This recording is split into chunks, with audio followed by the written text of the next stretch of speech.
నిన్న జూరాల డ్యాంను సందర్శించిన మాజీ మంత్రుల తీరుపై మంత్రి వాకిటి శ్రీహరి ఆగ్రహం వ్యక్తం చేశారు. నిన్న డ్యాంను సందర్శించిన మాజీ మంత్రులు, మాజీ ఎమ్మెల్యేలు ప్రజలను భయభ్రాంతులకు గురిచేయవలసిన అవసరం లేదని అన్నారు. అధిక జూరాలకు 2009లో 12 లక్షల క్యూసెక్కుల నీరు వదిలినా ఎవరికి నష్టం రాలేదని, ఏ గ్రామం కూడా మునకలేదని వాపోయారు. జూరాల డ్యాము కట్టింది కాంగ్రెస్ పార్టీనే, డ్యాంకు వెళ్లే రోడ్డు కూడా వేసింది కాంగ్రెస్ పార్టీనే అని గుర్తు చేశారు. కాంగ్రెస్ పార్టీ హామీలో నిర్మించిన ప్రాజెక్టులు 400 ఏళ్లైనా కూడా ఇంకా భద్రంగానే ఉన్నాయని అన్నారు. నేను గెలిచిన 18 నెలల్లోనే చేసిన అభివృద్ధిపై బహిరంగ చర్చకు సిద్ధమని బీఆర్ఎస్ కు మంత్రి వాకిటి శ్రీహరి సవాలు విసిరారు.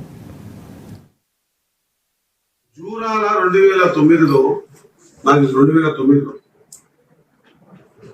ఇప్పటి వరకు రికార్డులో జూరాలు 2009లోనే హైయెస్ట్ ఫ్లడ్ పోయింది.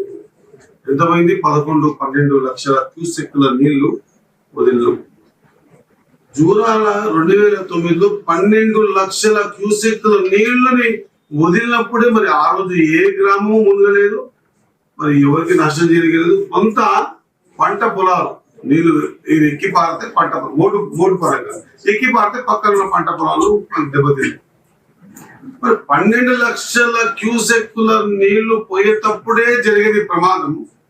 అసలు జూరాలకు ఇన్ఫ్లో ఎంత వస్తుంది? ఇప్పుడు వచ్చిన దాని ప్రకారంగా 1,00,000 క్యూసెక్కులు వస్తుంది. 26,000 క్యూసెక్కులు పవర్ వాడుకుంటున్నాం, 75 క్యూసెక్కులు కిందికి వదులుతున్నాం.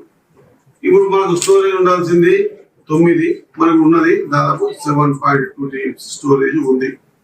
ఇది ఒక నిరంతర ప్రక్రియ. అసలు నాకు విచిత్రం అనిపించింది ఏంటంటే ఇది నిరంతర ప్రక్రియ. ఒక రోపు తెగిపోతేనే డ్యాము ప్రమాదంలో